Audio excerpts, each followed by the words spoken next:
মানে কোন ঘটনাটা সবচেয়ে আপনার ইয়ে ছিল? আমার শ্রেষ্ঠ ঘটনা ওই যে ছবিটা দেখছেন, ঢাকা ইন্ডিয়ান পাইলট নিয়ে যুদ্ধ, একটা খুব বিরাট যুদ্ধ ঢাকা শহরে। এই যুদ্ধে আমি একজন ইন্ডিয়ান পাইলটকে উদ্ধার করেছিলাম আমার গ্রুপকে নিয়ে। সেই পাইলটকে আহত হওয়ার পর পাকিস্তানি আর্মিরা কমান্ডো ফোর্স পাঠিয়েছিল আমাদের পিছনে। 2 দিন ফাইট হলো, ডিসেম্বরের 4 এবং 5 তারিখ। ঢাকা ক্যান্টনমেন্ট থেকে আমাদের যেখানে পাইলটটা পেয়েছিলাম ডিস্টেন্স ছিল প্রায় 3 কিলোমিটার। তো পিছনে হেলিকপ্টার নেমে আমাদের মারা এটা কোনো ব্যাপার ছিল না। আমাদের বুদ্ধি কৌশলে আমরা পাইলটকে নিয়ে 5 তারিখে 6 তারিখ রাত আমরা আবার মুন্সিগঞ্জে চলে যাই। সেখানে মেঘনা নদীর উপর একটা বিরাট ফাইট হয়। আমি নিজে সাঁতার জানি না, তো মেঘনা নদী দিয়ে তাকে আগরতলায় নিয়ে যাব দাউদকান্দি হয়ে। ওখানকার মুক্তিযোদ্ধারা আমাদের শেল্টার দিয়েছিল, তারা বলছিল যে নদীর উপর যাওয়া যাবে না। আমরা বলছি না, তো পাইলটের হাত ভেঙে গেছে, আমাদের নিয়ে যেতে হবে, যেভাবে হোক পাইলটকে নিয়ে যাবো। যখন নিয়ে যাচ্ছি তখন তো নৌকার মেশিন ছিল না, বৈঠা যেত। আমি সাঁতার জানি না, নৌকা যাচ্ছে, হঠাৎ 3টা পাকিস্তান আর্মির গানবোট দ্রুত বেগে এগিয়ে আসছে। তো আমার যেখানে অবস্থান ছিল নৌকার, আমি, আমার কমান্ডার, আমার সহযোদ্ধা আর 2জন মাঝি।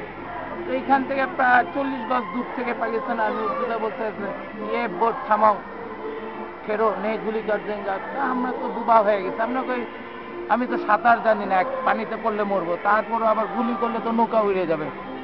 তখন বাবা মার কথা, আল্লাহর কাছে শুকরিয়া দিলাম, আল্লাহ তাদের বাঁচায় রেখো, আমি তো চলে যাচ্ছি। আর আমার সাথে যে পাইলট ছিল তাকে আমি সাদা গেঞ্জি খুলে, তার রিভলভারে ছিল আমাদের কাছে, ওইটা তাকে হ্যান্ড ওভার করলাম, বললাম তুমি সারেন্ডার করো। একটা গুলি থাকতে আমরা সারেন্ডার করবো না, কেন আমার আঙ্গুল কেটে দেবে, চোখ তুলে ফেলবে, তারপরে আমি গুলি করবো, ওইটা আমি পারবো না। আজকে আমি শেষ গুলি থাকা বলতে ওর সাথে ফাইট করবো। এমনি কথা ভাবতে ভাবতে পাইলট আমাকে বলছিল, না তোমাদের কিছু করবে না, আমি আছি, আমি রিকোয়েস্ট করবো। তখনই 2টা জেট ফাইটার ইন্ডিয়ান MiG-21 আমাদের মাথার উপর দিয়ে সা করে উড়ে গেল নৌকার উপর দিয়ে।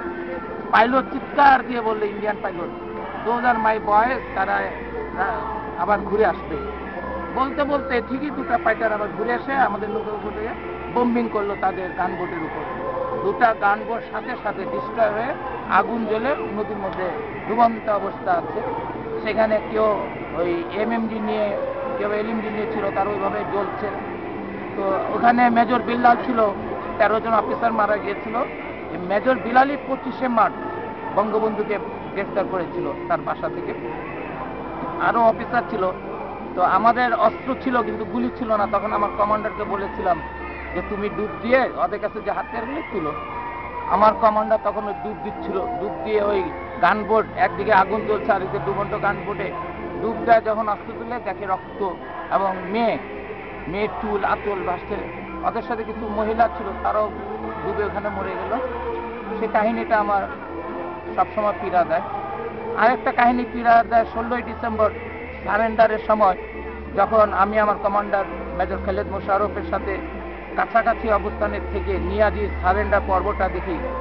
তখন ঢাকা তেজগাঁ এয়ারপোর্ট, তখন ছিল ওই কুমিরটোলা এয়ারপোর্ট, সেখানে আমি দাঁড়িয়ে আছি। রাও ফরমান আলী জেনারেল আমার সাথে হাত মিলাবে, মুক্তিযোদ্ধাদের দেখতে চায়।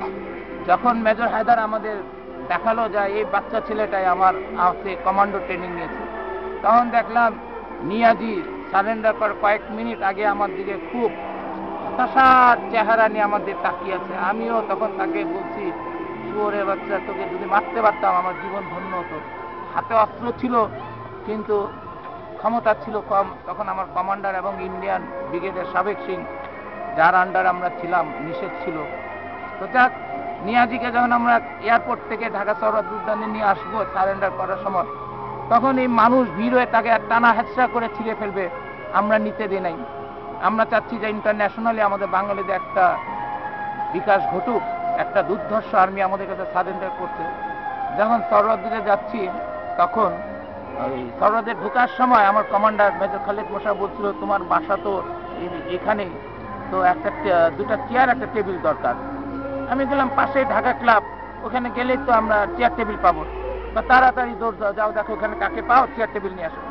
তো আমার ওটাই স্মৃতিতে, যা নিয়াজি এবং জগদীশ সিং অরোরা যে 2টা চেয়ার এবং টেবিলে বসে তাদের সারেন্ডার করিয়েছিল, সেই জিনিসটা আমি দৌড় দিয়ে ঢাকা ক্লাবের ভিতর আনতে গিয়েছিলাম। তখন ওখানকার দারোয়ান এবং একজন পাঠান দারোয়ান ছিল, সে সরে গেল, দুজন লোক এসে আমাদের সালোয়ার দোকানে চেয়ারটা ছিল, সেই চেয়ারটা আজকে জাদুঘরে শোভা পায়। আমি সেটাই আমার কাছে স্মরণীয় হয়ে আছে।